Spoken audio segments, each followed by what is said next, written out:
Olá, estudantes de geometria. Estamos aqui mais uma vez para uma aula. Essa vai ser a aula de número 2, a primeira gravada. E o nosso assunto de hoje é falar um pouquinho sobre os primórdios da geometria, já que vamos trabalhar a história da geometria. Vamos iniciar lá pelos primórdios, como se fazia geometria entre os egípcios. Vou falar dos babilônicos, mas meu foco hoje são os egípcios. Acompanhem comigo. Nós temos e tivemos ao longo da história diferentes matemáticas.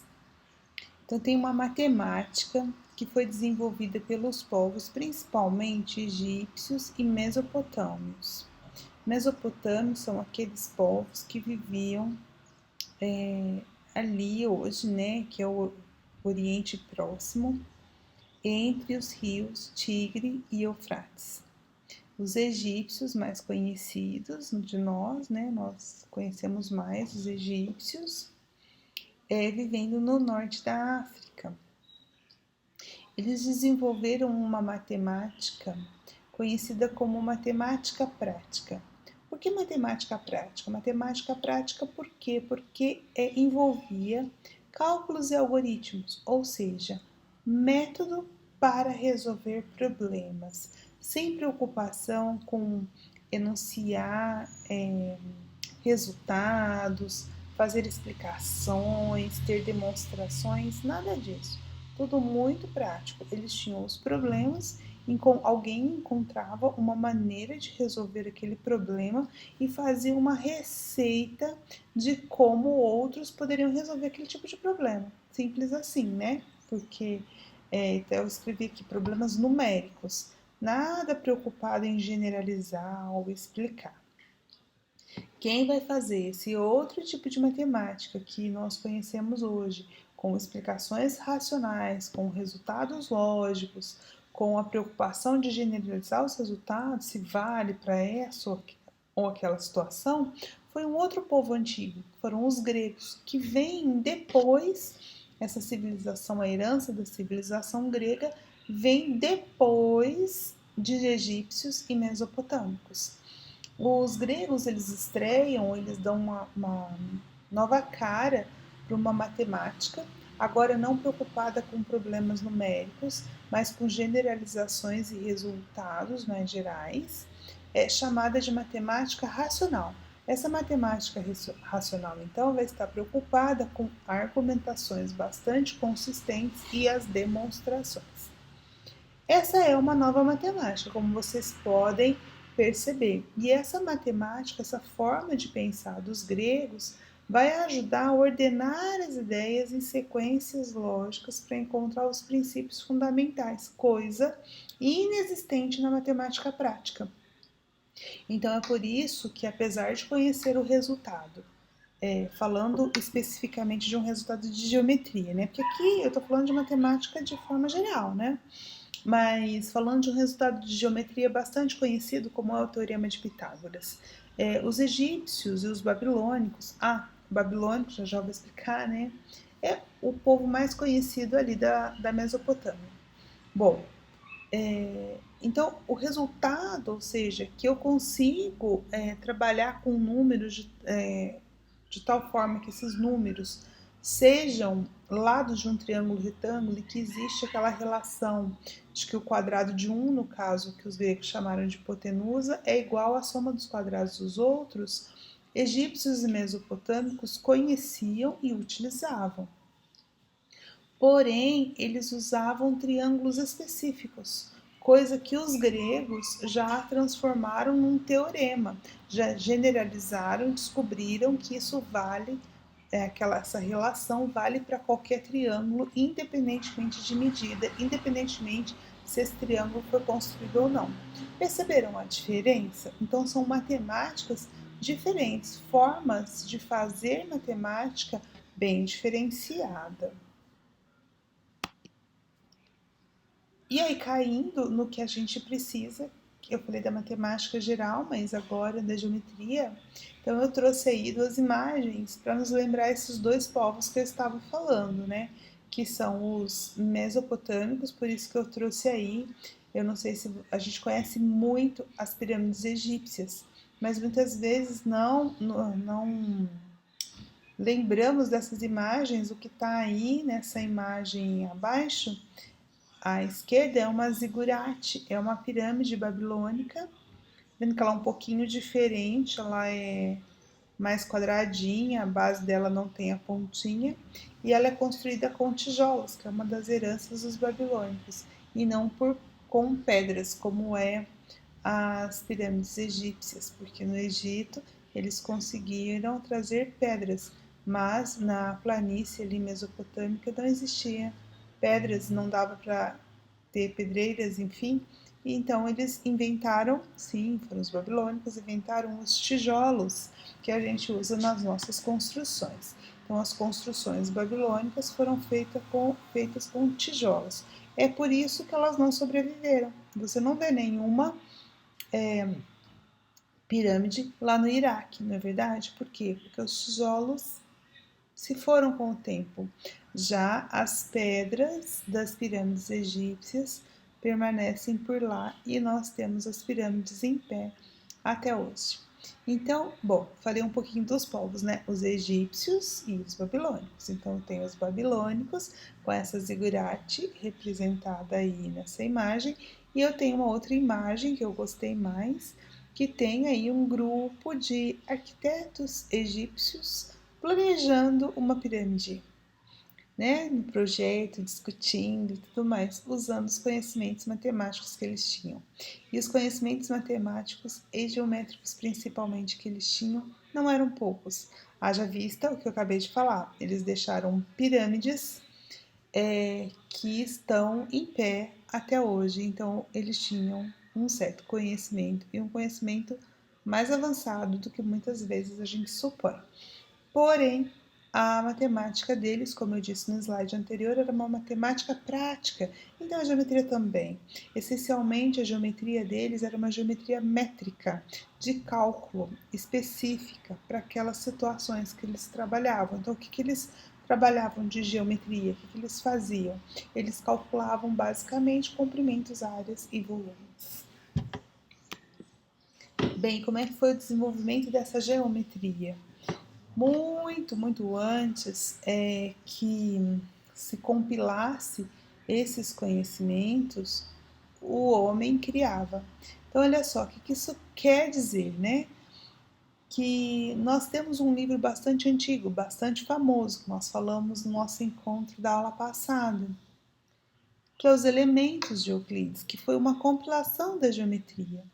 Então, a compilação ou a escrita de um livro, ela é posterior à criação. Então, primeiro se cria as coisas, se aplica, se faz o método para depois registrar. Isso que eu estou dizendo aqui, né, nesse slide. Então, os homens criaram e foram experimentando para construir as bases da geometria. Então, realizava-se operações mentais e depois, sim, foram concretizadas em figuras geométricas que eram registradas na areia, registradas no papiro, registradas nas tabuletas, como é o caso dos babilônicos.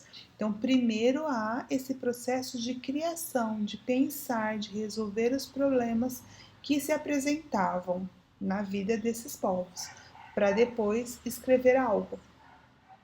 Como os elementos que eu disse que foi um livro, né? Mas será que egípcios e babilônios deixaram coisas escritas? Nós vamos ver que sim. Temos muita informação do que eles sabiam por esses escritos. Então, a geometria na Babilônia. Então, o que é a Babilônia? Só para a gente se situar aí, né? Tem a imagem, eu queria que vocês prestassem atenção aí na imagem. Vamos pegar do mais amplo e vamos focando, tá? Então, eu vou pegar aí esse mapa mundi, tá vendo no cantinho direito? Então, você tem o mapa mundi para a gente localizar onde está o Oriente Médio. A gente tem lugares hoje conhecidos lá no Oriente Médio, Irã, o Iraque, né? Então, eu tenho o Oriente Médio ali nessa localização onde está um retângulo laranja, reparem. Então, você tem lá a Europa, depois a Ásia e a África embaixo, e ali, pertencendo à Ásia, mas muito próximo ali do norte da África, está o Oriente Médio. Nesse lugar onde a linguagem, a escrita, né, foi criada, onde nasceu a agricultura e a pecuária, foi aí, nesse lugar, entre dois rios famosos, chamado Rio Tigre e Rio Eufrates. Fica o que hoje a gente conhece, ficou conhecido como a Mesopotâmia. A Mesopotâmia foi o berço de várias civilizações, várias cidades que ficaram famosas, e a mais famosa delas é a Babilônia, inclusive aparecendo em textos bíblicos. Já ouviram falar nos Jardins Suspensos da Babilônia? Tem até uma música, né? Enfim, ficou famosa e aparece em relatos bíblicos. Mas tem outros, não foram só os babilônicos que habitaram esse lugar. Eu vou citar alguns: os sumérios, os acádios, os amoritas, os assírios e os caldeus. Hoje, esse lugar basicamente incorpora, né, assim, os países que estão lá: a Arábia Saudita, a Jordânia, a Síria, o Iraque, o Irã, tá bom? O Líbano, Israel, mais particularmente essa região entre o rio Tigre e Eufrates, a região verde aí, fica basicamente pegando uma parte da Turquia, uma parte da Síria e uma parte do Iraque. Muito bem, falamos um pouquinho aí desses povos mesopotâmicos. É por isso que muitas vezes a gente fala Mesopotâmia, mas o correto seria povos da Mesopotâmia, porque foram vários, né? Qual era o conhecimento desses povos ao longo? Foram vários, convivendo na mesma época e também em épocas diferentes. Então, qual era o conhecimento que eles tinham? No caso aqui, nós vamos falar da Babilônia, tá? Eles conheciam as áreas de retângulo, de triângulo, de trapézio e de círculo. E também várias fórmulas de cálculo de volume. Essas civilizações desenvolveram-se ao longo assim, de muito tempo, nos 2.500 anos. Então, eles desenvolveram e tem registros da passagem dessa civilização entre 3.000 a 500 a.C. Foi nesse lugar que aconteceu a Revolução Agrícola, talvez vocês lembrem disso das aulas lá de história. Por quê? Porque o local era propício para a agricultura. Então lá o homem estabeleceu, o homem nômade encontrou esse lugar e estabeleceu-se para cultivar a terra e não mais, e deixou de ser coletor para ser agricultor. Essa produção de alimentos num lugar fértil, com água em abundância, estava entre rios e tudo mais, acaba superando a necessidade para a sobrevivência daquela população. Assim, há um excedente. O excedente faz com que crie-se um comércio, uma cidade, enfim. Então, as primeiras cidades acontecem aí, nessa região, justamente por conta da Revolução Agrícola. E como havia excedente, acaba-se que a população aumenta. Qual é o legado dos mesopotâmicos? Eu já falei né, sobre os tijolos, né? Lembra que eu falei da zigurate? Olha lá, zigurate de tijolos. Então, tijolos nas construções é um legado que nós herdamos dos mesopotâmicos. Roda, veículos com rodas, foi utilizado lá na Mesopotâmia. E a linguagem, o registro, justamente pelo comércio oriundo do excedente da produção e também guardar para o futuro, né? Armazenar. E para isso precisava-se de registro, de fazer uma contabilidade. Então é assim que surge a linguagem escrita entre os povos da Mesopotâmia. A contribuição particular para a matemática foi é um sistema numérico que utilizamos até hoje quando trabalhamos com ângulos e com horas, conhecimentos de aritmética e o que nos interessa aqui, alguns conhecimentos também de geometria. Eles desenvolveram muitos resultados na astronomia, justamente a trigonometria. Estudando a astronomia, eles puderam desenvolver certos resultados em trigonometria. Mais para frente nós vamos ver isso em mais detalhes. Só para vocês terem uma ideia, eles estudavam, observavam o céu e conseguiam estudar alguns fenômenos celestes, como o eclipse, como o ciclo lunar. Eles conseguiram dividir o ano em 12 meses, que é o que a gente tem hoje, a semana em 7 dias, o dia em horas, em minutos e segundos, justamente utilizando o seu sistema de numeração. Também desenvolveram conhecimentos em medicina, ainda, lógico, na época muito impregnada com o sobrenatural, com magia, mas eles já utilizavam medicamentos com base em plantas, ou seja, medicamentos fitoterápicos e tratamentos até cirúrgicos. Bom, vamos lá, mais específico do que a gente conseguiu, né? A gente que eu falo, a humanidade. Descobrir do que sabiam os mesopotâmicos dessa época no estudo das tabuletas. Eles faziam registros em tabuletas de cerâmica. Então, eles tinham um barro. Lembra que eu falei para vocês que lá era escasso pedra, então eles trabalhavam muito com argila. Então, eles faziam um bloco de argila, faziam registros na argila mole, depois botavam para cozinhar. A mesma técnica dos tijolos, né? E aí, quando você cozinha, vira cerâmica e fica registrado aquilo que estava escrito. Tem aí na imagem uma dessas tabuletas, elas são muito pequenas. Então, tem uma tabuletinha aí, essa aí é a YBC 7302, é que ela foi cadastrada, YBC onde ela está, é o museu que ela está, e elas foram numeradas, então é só uma sigla de identificação. E aí do lado tem uma reprodução dela para a gente entender o que é, tá? E aí isso tem a ver com a área do círculo, é isso que eu quero explicar para vocês, como olhando para esse registro histórico nessa tabuleta, que está lá na Universidade de Yale, por isso o Y, né? Y veio de Yale.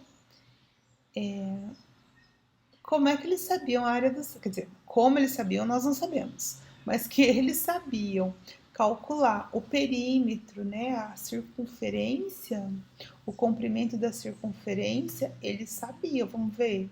Vamos entender o que está escrito aí nessa tabuleta? Olha só. Eu dividi, tá? A parte de cima com a parte de baixo. Aí a parte de cima tem um registro que representa o perímetro. Isso é um número que é o perímetro. E nessa parte de baixo, que tem essas grafias aí, também são números do sistema sexagesimal dos babilônicos, que é a área.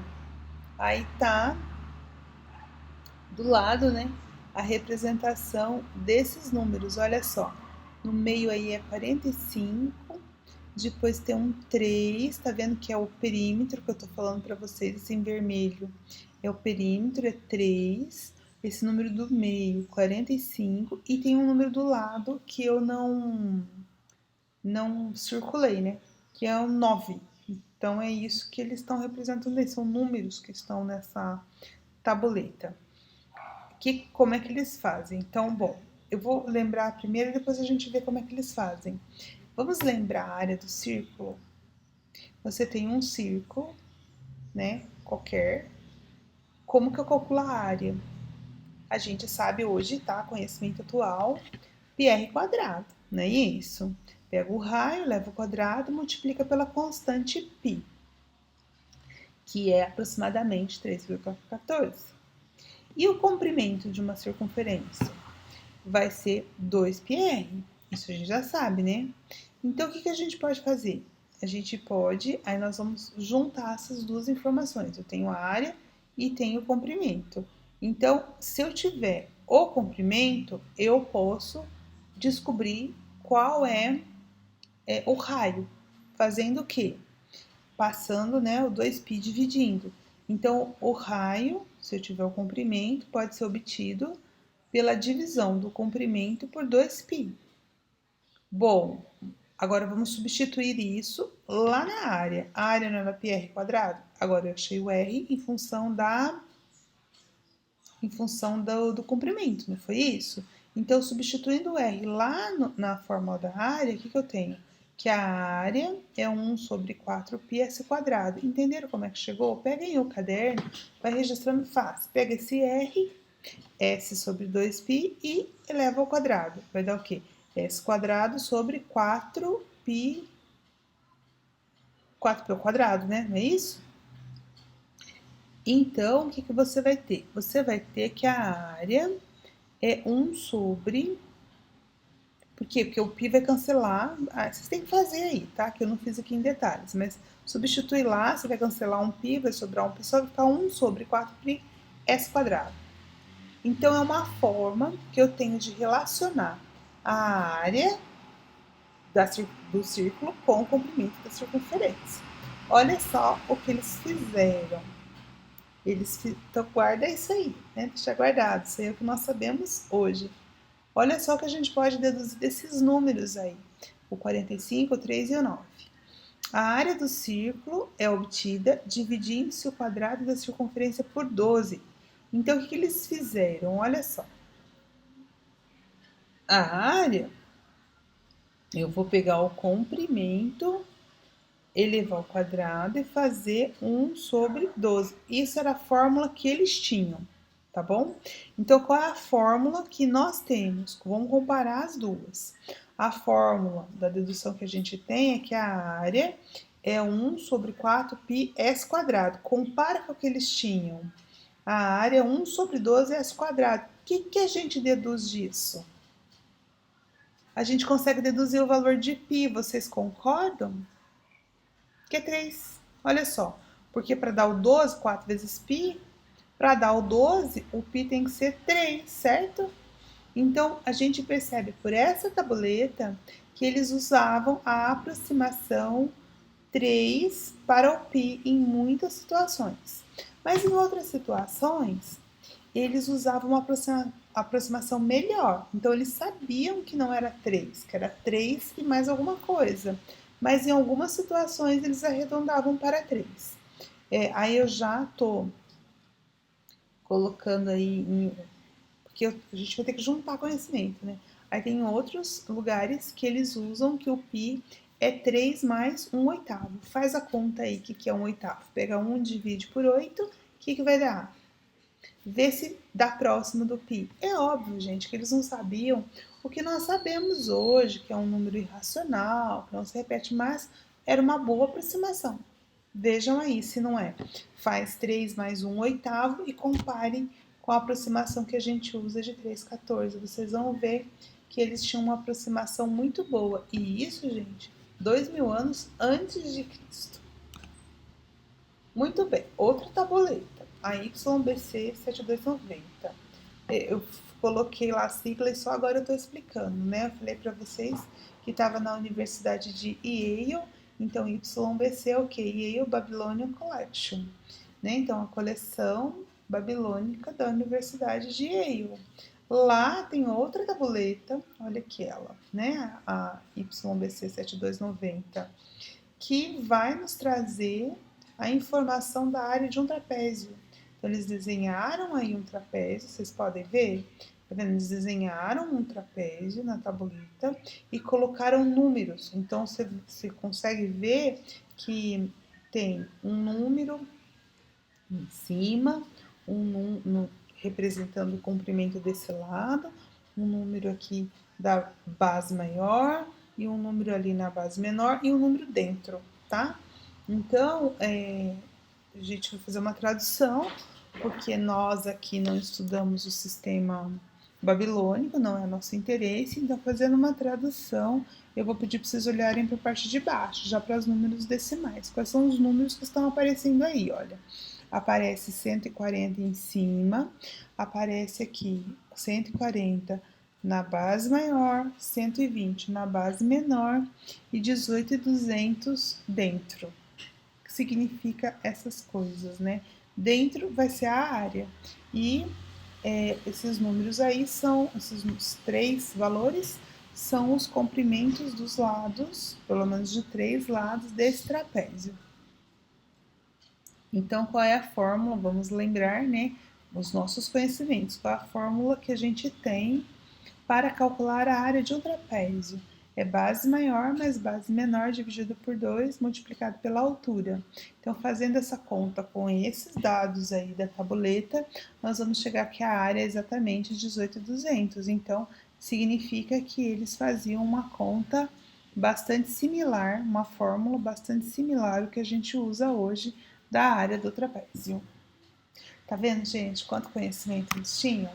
Agora, e no Egito, né? Onde fica o Egito? Olha o mapinha de novo. O Egito já fica na África. Vamos ver que não era muito longe. Eu vou até voltar aqui, olha, da Babilônia. Olha lá o mapa mundi. Lá o redondinho, o azul, né? Tá no cantinho superior direito. Você vai ver que o Oriente Médio ali, onde está em laranja, e logo abaixo já tem a África. Então o Egito não é muito longe da Babilônia. Então tá aqui o Egito no norte da África, banhado pelo rio Nilo. Também praticava-se agricultura aqui. Quais eram os conhecimentos de geometria que os egípcios tinham? Cálculo de volume, assim como os mesopotâmios, e conhecimento das áreas, do retângulo, do triângulo, do círculo. Como podemos saber disso? Também registros encontrados dessa matemática egípcia. A civilização egípcia, eles tiveram um desafio maior do que os povos da Mesopotâmia, porque ali no norte da África, gente, é um deserto. Só que é um deserto que acaba sendo fertilizado, pelo menos nas margens, pelo rio Nilo. Então, a maior riqueza que se tem dessa região é o próprio rio que banha essas terras e que nas cheias acaba transbordando e deixando as suas margens bastante férteis. E assim nasceu a civilização egípcia. A civilização egípcia, ela tem uma hierarquia, né, um sistema de classes muito bem definidas, cuja base são os escravos, depois vem os camponeses, os artesãos, né, logo acima os soldados, depois os escribas, e escribas, entenda-se os estudiosos, então aqueles que deixaram esses escritos que nós estamos nos baseando é justamente um escriba. A gente vai ver o principal papiro foi por um escriba, então era uma classe bastante valorizada, acima dela só a nobreza, os sacerdotes e o próprio faraó. Qual foi o legado egípcio para a humanidade? O papel, que vem de uma planta, um processo que eles faziam com essa planta aí, o papiro, e fizeram o primeiro papel mais rústico, né, rudimentar. As pirâmides, construções, a própria medicina, eles tinham uma medicina bastante avançada, então o Egito deixou também muita coisa para nós. E sobre matemática, bom, o que nós sabemos da matemática egípcia está em 2 papiros, o papiro de Hind e o papiro de Moscou. Aqui eu vou falar do papiro de Hind.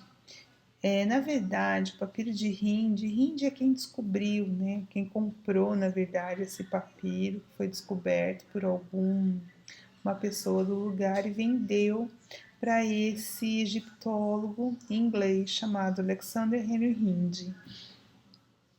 Isso aconteceu em 1858, Esse papiro ele foi traduzido e está em exposição no Museu Britânico de Londres. E ele é uma prova de todo o conhecimento dos egípcios. Mas, na verdade, o papiro é de quem o escreveu. E quem o escreveu foi um estudante. Então, na verdade, o papiro de Hind é o caderno de um estudante que foi encontrado. Esse egípcio, esse estudante, estava treinando para ser escriba. E o nome dele era Amis. Amis significa o filho da lua. E foi escrito pela datação que a gente tem do papel, né, do papiro, foi escrito por volta de 1650 antes de Cristo. Vocês podem ver então que é mais novo, vamos dizer assim, que as tabuletas babilônicas, porque as tabuletas babilônicas datam de 3.000 a 2.000 anos antes de Cristo, e o papiro é datado de 1650 antes de Cristo. Esse papiro ele é muito comprido e muito fino, né? Provavelmente ele era enrolado. Ele tinha 5 metros, ele tem, né? 5 metros e meio por 32 centímetros de comprimento. Ele contém anotações e cálculos matemáticos, lembra que eu falei para vocês? É um caderno de um estudante, são os exercícios que ele fazia. Quais são os problemas constantes no papiro de Hind ou papiro de Amis, como queiram? Ele tem 110 situação-problema. Lembra que a geometria dos egípcios era uma geometria prática? Pois é. Então, se era uma geometria prática, isso significa que não tinha demonstrações, nem dedução, nem teoria antes. Tinha problema e resolução. Problema e resolução. Era um caderno de exercícios, tá bom? Então, ele tem 110 situações, problemas. Dessas 110, 26 problemas são de geometria prática. Não poderia ser de outra forma, porque a matemática deles era prática, né? E aí são resolvidas detalhadamente. É a resolução, tá? Então, ele vai nos mostrar que o desenvolvimento da matemática no Egito antigo, ele foi estimulado por problemas mesmo do cotidiano, o preço da cerveja, divisão de terras, o preço da cevada, essas coisas, armazenamento. Então, nesses processos geométricos vão envolver o quê? O cálculo de área de terras, tanto que geometria é a medida da terra, né? Por quê? Porque eles precisavam dividir esse território. Como assim dividir o território? Lembra que eles estão nas margens do rio Nilo, o que torna essas terras desérticas férteis. A enchente do rio Nilo, então o rio transborda e quando ele volta ao seu leito normal, ele deixa uma terra bastante fértil, onde eram plantadas. Mas tem um problema, né? Vocês já viram enchente? Derruba tudo que está pelo caminho. Então não adiantava os proprietários, né, erguerem cercas, porque a hora que o rio transbordasse, ia tirar tudo. Então, o que eles faziam? Quer dizer, adiantava, né? Eles faziam. Mas a hora que o rio voltava ao normal, eles tinham que medir tudo de novo, para saber que terra que era de quem. Então, após a cheia, eles precisavam ficar medindo essas terras. E disso saiu um tanto desenvolvimento da geometria deles. Eles precisavam também armazenar grãos. Então, era muito importante que eles soubessem medir o volume de grãos, construir silos, justamente para o comércio e armazenamento do excedente da agricultura. E também um outro problema que era importante para eles era calcular coisas relacionadas à sua religião. E as pirâmides têm a ver com isso. Então, a inclinação de uma face lateral, o volume de uma pirâmide, o volume de um tronco de pirâmide eram problemas recorrentes, porque isso fazia parte da vida deles. Exemplos. Por exemplo, o problema 51. O problema 51 vai trazer resolução de uma situação envolvendo a área de triângulo. Olha só como é que ele colocava. Ó. Qual é a área de um triângulo de lado 10 jet e base 4 jet? Jet é a unidade aí de medida deles, né? Não importa muito bem quanto que é. Então tem aí um pedacinho do papiro, inclusive com o desenho do triângulo e com as medidas dos lados. Então eu tenho o lado 10 e o lado 4. Olha só a resolução que eles faziam. Toma-se metade de 4 para formar um retângulo, obtendo-se. Multiplica-se então 10 por 2 e o resultado de 20, é a área procurada. Olha só, acho que tem, não é o resultado, né? Tá vendo que é uma receita? O que ele fez aqui? Só, né, explicando, mas lá não tem explicação. Ele só faz isso. Ah, você quer achar a área de um triângulo que tem um lado 10 e o outro 4? Ah, quer? O que você faz? Pega 4 e divide na metade. Eu trouxe aqui uma figura para vocês acompanharem. Pega esse triângulo aí, isósceles, tá vendo que ele não deu outro lado, então deve ser um triângulo isósceles, 10 e 10, a base de base 4. Como é que você calcula essa área? Bom, a área de triângulo retângulo é fácil, porque é base vezes altura, né? Na verdade, de qualquer triângulo é base vezes altura. Mas se for retângulo, a altura é um dos lados, é isso que eu quero dizer.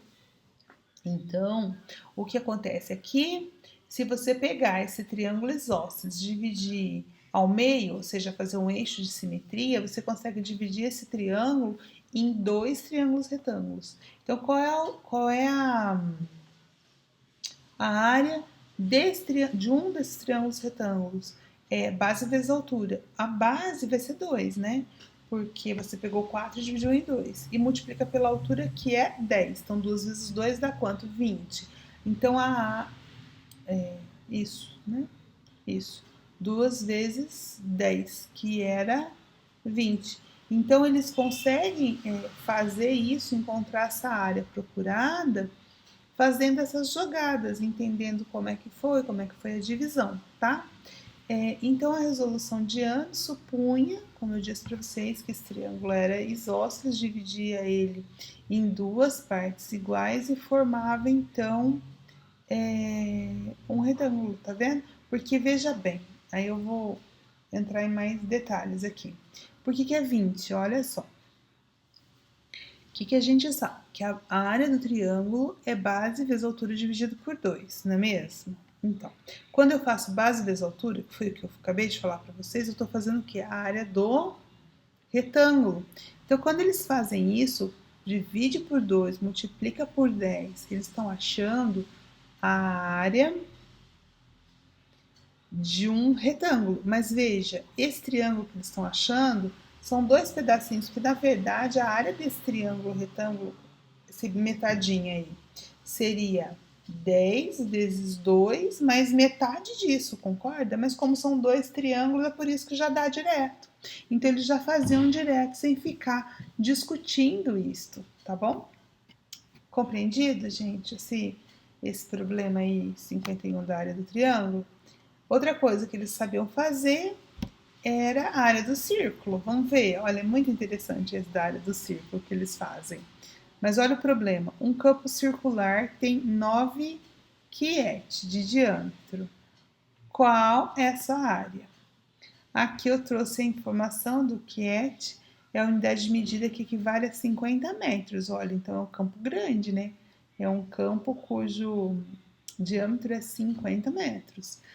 Como que é feita essa solução engenhosa? Então, essa figura 3 que vocês estão vendo aí no canto superior direito, é o que está registrado, tá vendo? Faz um esboço do círculo, coloca aí uns números aí dentro, e o que é esses números? Vamos lá. A solução que eles apresentam é assim. Eles vão fazer uma aproximação do círculo por pedaços de quadrados. Então, ele faz assim, ó, subtrai, isso é a solução do problema, ele não explica por quê, mas aqui nós vamos tentar entender o que ele está fazendo, tá bom? Então, o método para achar a área do círculo é: subtrai-se ao diâmetro a sua nona parte, o resultado é 8. Multiplica-se 8 por 8, que dá 64. Então, ele chega em 64. Agora, nós aqui, né, do século 21, vamos tentar entender por que isso dá certo. Olha o que ele está fazendo. Pega esse círculo, então ele faz, vou pegar o diâmetro, certo? Então, vamos imaginar, então, você tem o diâmetro desse círculo. Então, vamos colocar esse círculo, olha só esse amarelinho aí, ó. se eu colocar esse círculo num quadriculado com 9 quadrados, tá vendo que tem 9? Pensando aí nesse diâmetro, né? Com 9 quadrados. O que você faz? Se aproxime esse círculo por esse octógono, ó. Tem 8 lados, tá vendo? Então, o que você faz? Você tem os quadrados que estão basicamente inteiros e você tem esses quadrados dos cantos. Eu não consigo mostrar, ou será que eu consigo? Deixa eu ver se eu consigo para vocês. Acho que vocês veem o meu mouse, né? Você tem então você fez aqui, aí você coloca o círculo. Aí eles aproximam aqui por um octógono, tá vendo? Ó, 8 lados. Então, o que acontece? Quantos quadradinhos você tem para você poder fazer a área? Você tem esse inteiro, você tem esse e esse basicamente inteiro. Essa cruz são 5. Os outros 4 que sobram, olha só, aproximadamente é metade. Então, esse com esse dá 1, esse com esse dá mais 1. Então, 5, 6, 7, tá vendo? Aí você vai contando. Aqui, eu só fiz uma malha com um quadradinho menor. Ao invés de dividir em 3, dividi aqui cada um em 3 com 9. Ó, 1, 2, 3, 4, 5, 6, 7, 8, 9. Tá vendo que era o que eles faziam? Então, aqui, dá para fazer essa aproximação aqui, mas é uma aproximação mais grosseira, porque tem mais área, tá vendo? Vocês veem que tem um pedacinho. Então, eles perceberam isso. Então, dá para fazer essa aproximação aqui, que tem 7, né? Aí eu acharia a área aqui desse quadrado, que é 3, que ele falou que o diâmetro é 9. Vocês concordam? Então, quer dizer que se eu dividir aqui em 3, cada um desses tem 3. Eu faria 3 vezes 3, que dá 9. Então, a área de cada quadradinho dá 9. Então, seria 9... Aí tem que fazer a conta, gente. Vocês fazem aí. Seria 9 vezes 7, né? Que eu contei, ó. Que são 5 da cruz mais 2, 7. Então, seria 7 vezes 9, certo? Que seria a área aproximada. Mas tem muito erro, tá vendo? Tem erro aqui. Agora, e 7 vezes... Ai, desculpa, gente. E 7 vezes 9 é quanto? 63. Então, assim, dá para fazer uma aproximação da área? Dá. Mas não vai ficar... Exata não vai ficar, né? Mas vai ficar mais grosseira. Agora, se eu fizer em quadradinhos menores, olha, tá vendo? Aí nós vamos pegar o octógono de novo, põe o círculo aqui e nós vamos contar quadradinhos. Se a gente fizer quadradinhos menores e contar esses quadradinhos, a gente já vai ver que fica melhor. Como é que a gente sabe que era isso que eles faziam? Por conta desse desenho. Olha o desenho lá, tem o problema. E aqui tem um octógono, tá vendo? Ó, com o número. Então, para encontrar a área do círculo, eles faziam por aproximação por um octógono. E olha o que eles faziam então, aqui a técnica, né? Pegava, olha lá, o diâmetro e a nona parte do diâmetro. O que eles faziam então? Então, pegava 8, divide por 9 vezes o diâmetro, certo? Ou seja, pega a nona parte lá. Porque, veja, o que acontece aqui? Tá subtraindo a nona parte do diâmetro, certo? Então, por exemplo, o inteiro é 1. Por exemplo, não, exatamente. O inteiro é 1. 1. Aí você vai tirar a nona parte do diâmetro. Mas o que acontece aqui, ó? Você vai tirar 1 menos 1 sobre 9, que é a nona parte 1 sobre 9, vocês concordam? Então, o que dá 1 menos 1 sobre 9? Dá 8 sobre 9, que é isso que tá aqui, ó. Se o diâmetro for 1, beleza, é 8 sobre 9. Se o diâmetro for qualquer outra coisa, é só multiplicar 8 sobre 9 vezes o diâmetro, tudo bem? Então, veja, essa é uma... Aí, o que deu? Quer dizer que a área desse círculo é equivalente à área, porque ele pegou o que deu, ele multiplicou 8 por 8, tá vendo? Então, ele fez uma aproximação da área do círculo por um quadrado.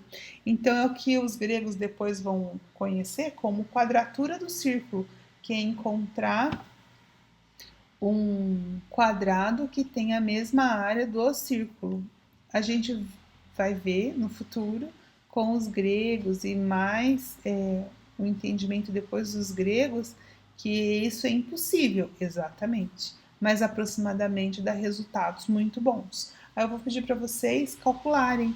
Pega esse círculo de diâmetro 9, calcula exatamente com o que a gente sabe hoje, qual é a área desse círculo e compara com o resultado que os egípcios tinham, 64, para você ver a diferença, ou seja, o erro pequeno que eles cometeram. Aqui tem uma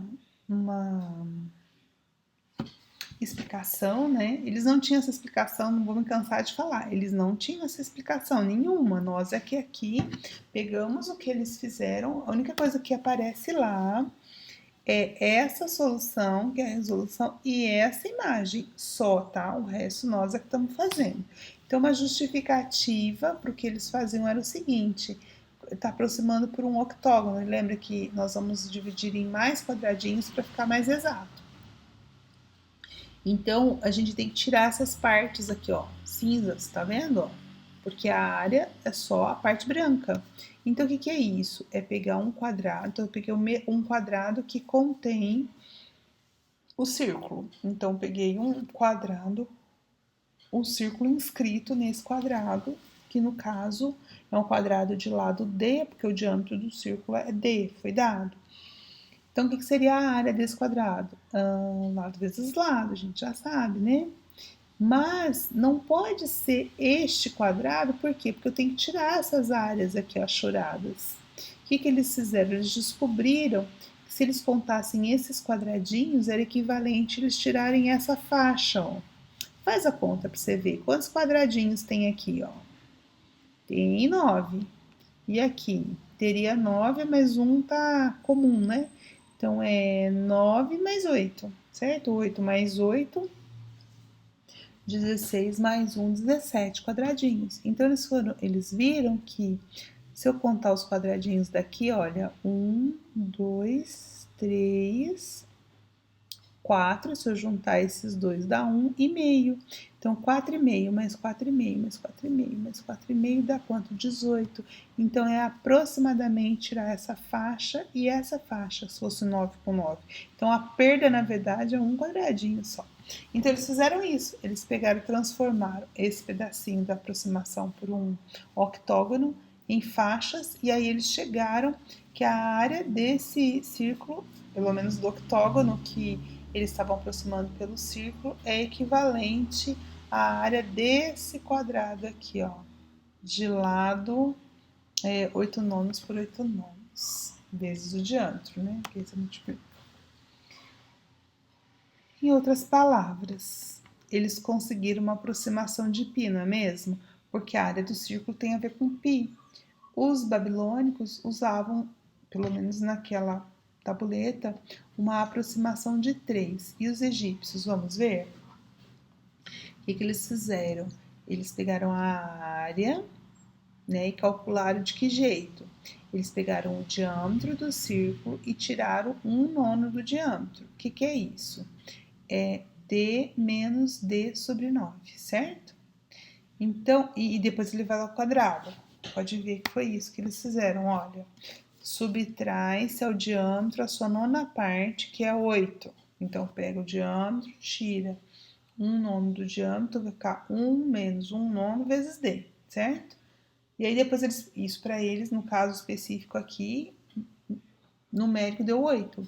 Depois ele pegou 8 vezes 8, porque ele fez a área do quadrado. Então, ele pegou 1 menos 1 sobre 9 vezes o diâmetro e levou ao quadrado, que é isso aqui, ó. Eu tô falando 1 menos 1/9 porque eu tô colocando o D em evidência, mas dá na mesma, tá? Que é o que vai dar aqui. E eleva ao quadrado. Então, coloca em evidência, 1 menos 1/9 dá 8/9 vezes D ao quadrado. É isso aqui, a área para eles é essa fórmula. Como nós já sabemos a nossa fórmula, né? A fórmula que a gente usa para a área de um círculo é o quê? πr ao quadrado. E o que é o raio? É o diâmetro sobre 2. Então, a fórmula é π vezes d sobre 2 ao quadrado, que é r ao quadrado. Beleza? Mas, comparando com a deles, né? A deles era 8/9 de d ao quadrado. Então, vamos comparar. Compara isso, eleva d ao quadrado, tira, divide, enfim, brinca com isso aqui, você vai conseguir isolar o π, porque você passa isso aqui dividindo, cancela o d, né? Você vai chegar aqui, π é 4 vezes 8 nonos ao quadrado, faz essa conta, verifica se dá essa aproximação de π, que é uma aproximação excelente, porque a gente usa a aproximação de 3,14, eles chegaram em 3,16. Legal, né? Mais conhecimentos geométricos dos egípcios. Investigações recentes, estudando tanto o papiro de Hind quanto o papiro de Moscou, indicam que eles também sabiam calcular a área de um triângulo qualquer. E eles descobriram que a área de um triângulo qualquer é o semiproduto da base pela altura, ou seja, sabia a nossa fórmula. Qual que é a área do triângulo? A área da base vezes a altura dividido por 2. Eles sabiam isso. Eles também utilizavam um triângulo muito famoso, tá aí na imagem, o triângulo 3, 4, 5. O que é isso? Olha só, as cordinhas, eles faziam cordinhas com nós, ó.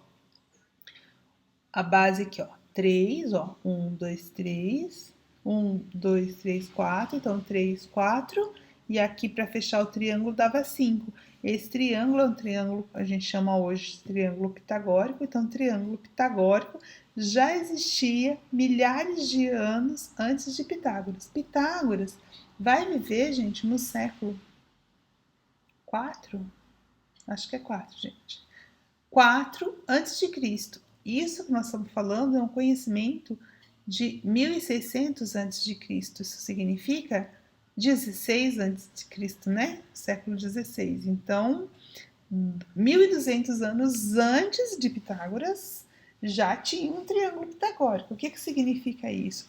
Que esse conhecimento foi... Pitágoras fez alguma coisa de fato, mas esse conhecimento das ternas pitagóricas, dessa relação de um lado, que no caso é a hipotenusa ao quadrado, se é a soma dos quadrados dos outros lados, já era conhecida muito antes dele. E por fim, para nós encerrarmos, ângulos e figuras também eles encontravam. E a gente tem uma construção geométrica que eles usavam. Porque tanto os sumérios, que são um dos povos da Mesopotâmia, quanto os egípcios, eles faziam campos de plantação de forma retangular, edifícios também. A base das pirâmides, por exemplo, era quadrada, né? Então eles precisavam construir ângulos retos, como nós também precisamos na atualidade.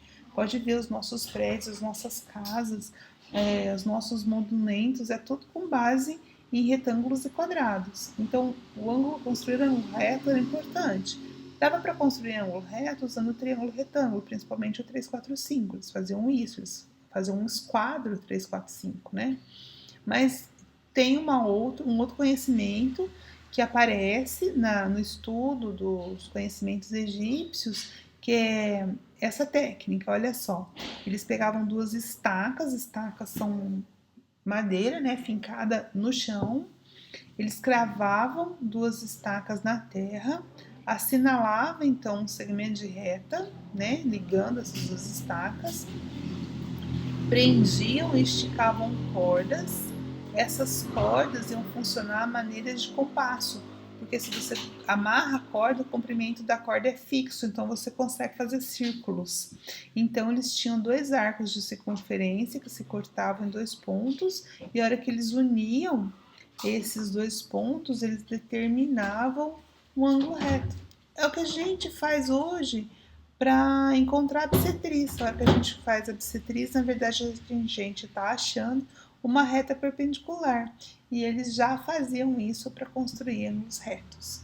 Bom, gente, a aula 2 sobre a geometria prática foi isso. O que nós vimos hoje, só fazendo um resumo, sempre é bom a gente relembrar. Nós vimos a distinção entre matemática prática e matemática racional, matemática prática de egípcios e de mesopotâmicos, versus a matemática racional dos gregos. Isso reproduz nessa produção aí da matemática em específico na geometria. Então, nós vamos ter a geometria grega, muito preocupada com demonstrações, que nós vamos ver mais para frente, mas nós vimos hoje a geometria prática, que é a geometria praticada pelos povos da Mesopotâmia e do Egito, com muitos resultados que chegaram até nós por meio dos registros que eles fizeram, seja em tabuletas de argila, seja em papéis de papiro, né? Chegaram até nós e nós podemos perceber, tomara que vocês concordem comigo, que o conhecimento dos egípcios vai muito além do que aquilo que a gente supõe. Nós pensamos esses povos como povos muito primitivos, mas eles tinham conhecimentos matemáticos e aqui especificamente geométricos bastante avançados. Inclusive nós vimos aproximações de π muito boa e fórmulas para cálculo de área, de comprimento e circunferência, área de triângulos, área de retângulos. Espero que vocês tenham gostado, tenham entendido. Façam anotações, voltem essa aula quantas vezes forem necessárias para compreender as colocações. Se tiverem dúvida, o nosso encontro é síncrono, vocês trazem a dúvida para fazer as atividades. Até mais, bom estudo!